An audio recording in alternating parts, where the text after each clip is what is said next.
Unang nagkatrabaho sina Kim Chiu at Paolo Avellino sa Linlang, isang drama series kung saan gumanap silang mag-asawa.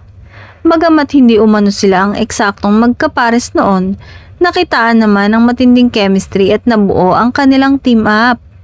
Noong kalagitnaan, nagkaroon na lang ng ship. May mga nagsasabi na gusto nilang magkita si Victor at si Juliana hanggang sa dulo na sana sila na lang. Nakakagulat din.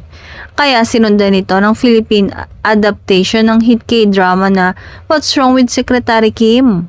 At ngayon naman, ang dalawang kapamilya stars ang nangunguna sa romantic comedy na My Love Will Make You Disappear, marking their first film together.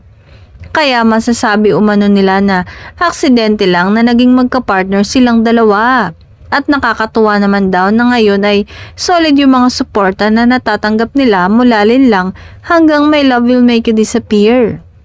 Mula sa pagiging co-stars hanggang sa pagiging scene partners, mas napag-usapan ni Kim at Paolo kung paano ang kanilang on and off screen relationship.